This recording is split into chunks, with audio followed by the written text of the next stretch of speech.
For 2 minutes ना, इसको थोड़ा वाइंड अप कर लें।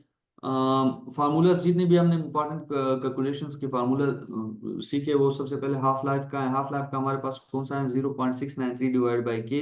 और के को अगर उधर लेके चले जाएं तो वो दूसरी वैल्यू हमारे पास आ जाएगी। इस तरह शेल्फ लाइफ का T90 is equal to 0.105 divide by K है। इसी तरह वॉल्यूम ऑफ डिस्ट्रीब्यूशन का हमारे पास क्या है? Dose divide by CP. Bio availability का हमारे पास क्या फार्मूला है? Area under the curve of oral divide by AUC of IV।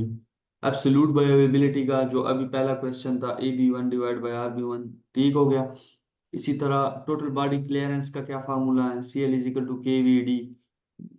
आप VD इंटू के भी कह सकते हैं, लेकिन हमने वो सिंस बायोफार्मास्यूटिक्स जब हमारी फोर्थ ईयर में थी, उसी तरह से हमने ये फार्मूला याद किया था कि CL is equal to KVD। अच्छा, के की फिर आप वैल्यू इसमें पुट कर सकते हैं, तो इसके बाद वो फर्दर सिंप्लीफाई हो जाएगा। अच्छा, हेपेटिक क्लियरेंस का टोटल बॉडी क्लियरेंस से जब हम रीनल क्लियरेंस माइनस करेंगे, हमारे पास क्या आएगी? Hepatic clearance. उसके बाद हेपेटिक क्लियरेंस का एक और फॉर्मूला है Q इंटू ER। और ER की वैल्यू हमारे पास CA is equal to CA minus CV divide by CA। अच्छा, सबसे इंपॉर्टेंट फार्मूला 10 नंबर मैंने बताया था, इसको याद रखें। F is equal to F into 1 minus ER।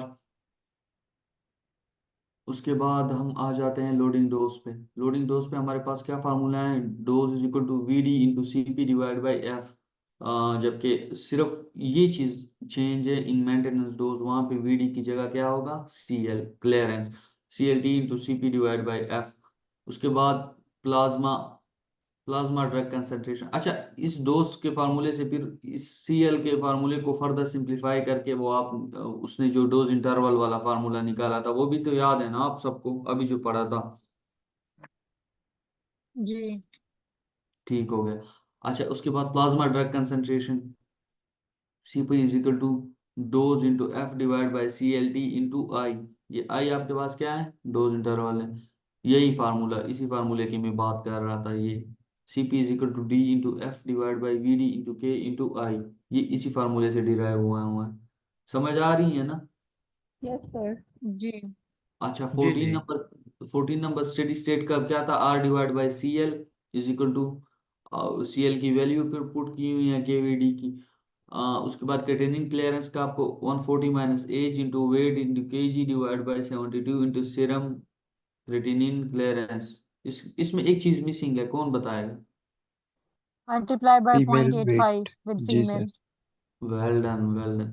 हाँ, सही हो गया। वही उसका ये है कि आपने 0.85 से मल्टीप्लाई करना है फीमेल्स की, जो कि मैंने गलती की थी कैप्स में। मैंने सही आंसर मुझे अभी भी जब भी ये फार्मूला मैं देखता हूँ मुझे मैं सही आंसर को मैं गलत वो माइंड में आ जाता है कि मैंने वो सर गलत आपका किया हुआ क्लियर था, तो हो लेकिन गया ना? आप।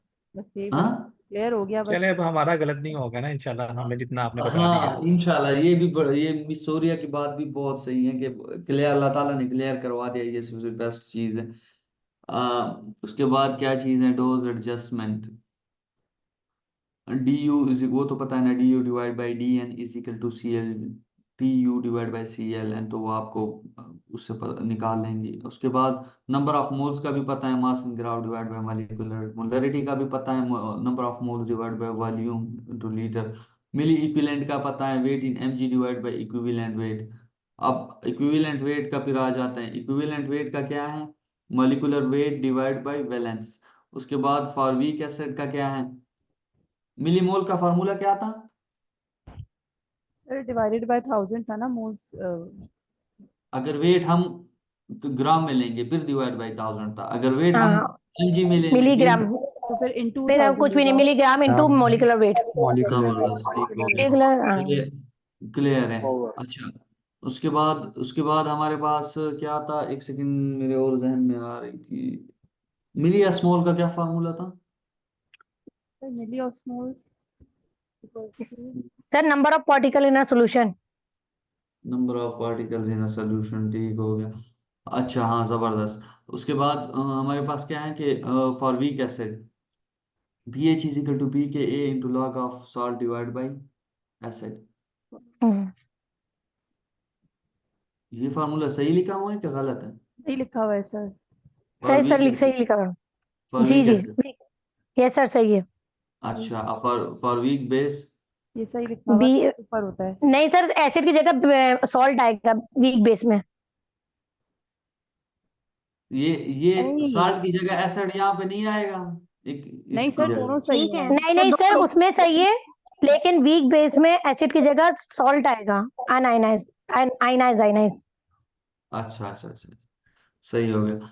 फॉर वीक बेस, उसके बाद pH is equal to P K W minus P K B plus log of base divide by acid. P K W का तो पता है, लॉग 10 का, एंटी लॉग का भी पता है, डोज कैलकुलेशन पता है, क्लार्क का क्या रूल है, फ्राइड का क्या ये रूल है, वही यंग्स का फॉर्मूलाज क्या रूल रिपीट है। हो गए हैं 2 से 3 बार, इसको अच्छे से याद कर लेना है बस, ताकि मैक्सिमम एमसी न्यूमेरिकल्स हम पिक कर लें। आप ये कहना चाह रहे हैं?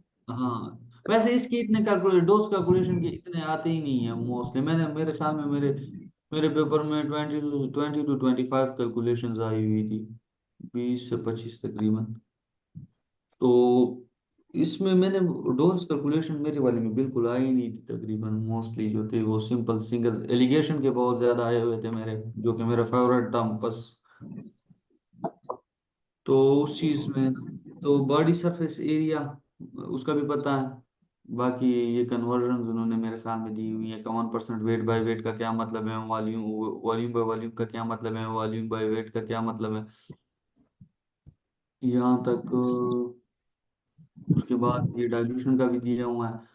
तो ये चीजें तो यूनोस्मर्स टू रिमेन। अच्छा, ये जब भी आपने C A V A is equal to C B V B से करना है ना, तो आपने दोनों साइड्स के यूनिट्स जो है वो हमेशा सेम ही रखने हैं। ऐसा ना हो कि उधर एक mg में हो और इधर दूसरी राइट साइड में वो ग्राम में हो। तो ये चीज आपने यूनिट्स पहले सेम करके उसके बाद इस फार्मूले में पुट करने हैं, तभी आपके पास आंसर सेम आएगा। ये चीज माइंड में रखिएगा।